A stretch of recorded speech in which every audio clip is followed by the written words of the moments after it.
Hello, Professor Dawkins. How are you? I'm Ben Stein. I'm so sorry to keep you waiting. How are you? Fine, thank you. You have written that God is a psychotic delinquent invented by mad, deluded people. No, I didn't say quite that. I said something rather better than that. Oh, well, please tell us what you said. Please tell us what you said. Well, I would have to read it from the book. Well, please. The God of the Old Testament is arguably the most unpleasant character in all fiction. Jealous and proud of it, a petty, unjust, unforgiving control freak, a vindictive, bloodthirsty ethnic cleanser, a misogynistic, homophobic, racist, infanticidal, genocidal, filicidal, pestilential, megalomaniacal, sadomasochistic, capriciously malevolent bully. So that's what you think of God? Yeah. How about if people believed in a God of infinite lovingness and kindness and forgiveness and generosity, sort of like the modern-day God? Why spoil it for them? Oh, why not just let them have their fun and enjoy it? I mean, I don't want to spoil anything for anybody. I write a book, people can read it if they want to. I believe that it is a liberating thing to free yourself from primitive superstition. So religion's a primitive superstition? Oh, I think it is, yes. So you believe it's liberating to tell people that there is no God? I think a lot of people, when they give up God, feel a great sense of release and freedom. Why do you think that? I mean, what's your dad? What's your scientist? What's your dad? I think, well, I've had a lot of letters saying that, and I've... There are 8 billion people in the world, Dr. Dawkins. How many letters have you had? No, I haven't done that. That's quite true. Professor Dawkins seemed so convinced that God doesn't exist that I wondered if he would be willing to put a number on it. Well, it's hard to put a figure on it, but I mean, I put it as something like, 99% against or something. Well, how do you know it's 99%? I don't. Say not 97%. No, I did. You asked me to put a figure on it, and I'm not comfortable putting a figure on it. I think it's, I just think it's very unlikely. What? But you couldn't put a number on it? No, of course not. So it could be 49%. Well, it would be. I mean, I think it's unlikely, and it's quite far from 50%. How do you know? I don't know. I mean, I put an argument in the book. Well, then who did create the heavens and the earth? Why do you use the word who? You see, you immediately beg the question by using the word who. Well, then how did it get created? Well, by a very slow process. Well, how did it start? Nobody knows how it started. We know the kind of event that it must have been. We know the sort of event that must have happened for the origin of life. And what was that? It was the origin of the first self-replicating molecule. Right. How did that happen? I told you we don't know. So you have no idea how it started? No. Nor has anybody. Nor has anyone else.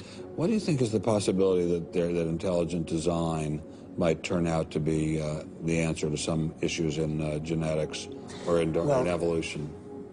It could come about in the following way. It could be that at some earlier time, somewhere in the universe, a civilization evolved by probably some kind of Darwinian means to a very, very high level of technology and designed a form of life that they seeded onto, perhaps this planet.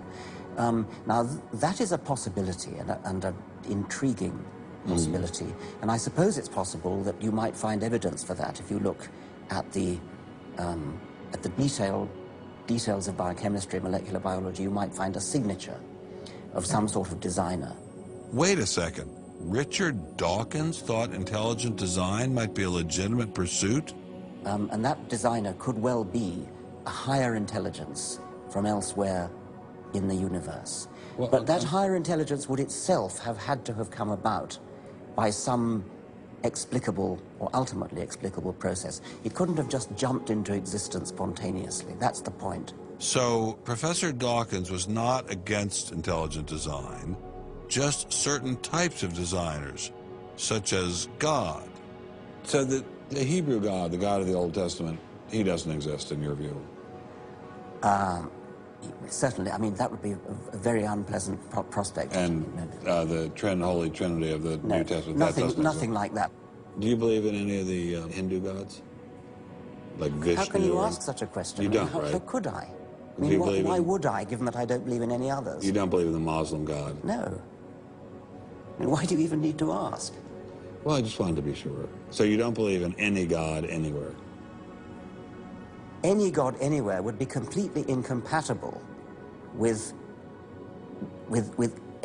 anything that I've said. I assume. Yeah. I just wanted to make sure you don't believe in any God anywhere.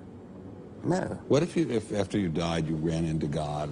He said, what have you been doing, Richard? I mean, what have you been doing? I've been trying to be nice to you. Yeah. I gave you a multi-million-dollar paycheck over and over again with your book, and look what you did.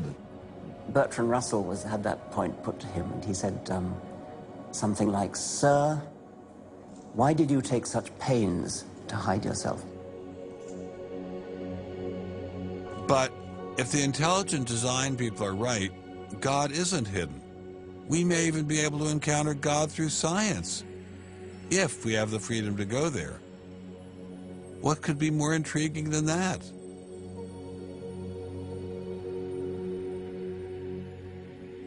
We take freedom for granted here in the United States. Freedom is what this country is all about. And a huge part of freedom is freedom of inquiry. But now, I'm sorry to say, freedom of inquiry in science is being suppressed. Behind me stands a wall that encircles the free sectors of this city, part of a vast system of barriers. There are people out there who want to keep science in a little box where it can't possibly touch a higher power, cannot possibly touch God. Those barriers cut across Germany in a gash of barbed wire, concrete, dog runs, and guard towers. If you believe in God, and you believe that there's an intrinsic order in the universe, and you believe that it's the role of science to try to pursue and understand better that order, you will be ostracized. I'm frightened by this, but I'm not going to let it stop me from investigating and from speaking. The wall cannot withstand freedom. What I'm asking for is the freedom to follow the evidence wherever it leads. My hope is that there'll be enough independent thinking scientists who don't like to be told what to think. People on both sides of the argument being prepared to talk and listen. And above all, a willingness to keep these dialogues open. It might allow a lot of very good scientists to be scientists who aren't being allowed to be scientists right now. I don't care what they end up as being. I don't care if they end up being religious, a young earth creationist. If they have thought their way through the issues and get there, I'm all for them. And why do I think we're going to win in this struggle? Because truth-crushed earth will rise again. To find out what's true has a value all of its own. If it has additional good consequences, so be it. Because no lie can live forever. I believe that science gives us one perspective on the world, and our religious insight gives us another perspective on the world. And by putting the two together, they will see more deeply and more truly. And if we will stand up for freedom, Freedom is the victor. if we all do that, we will overcome.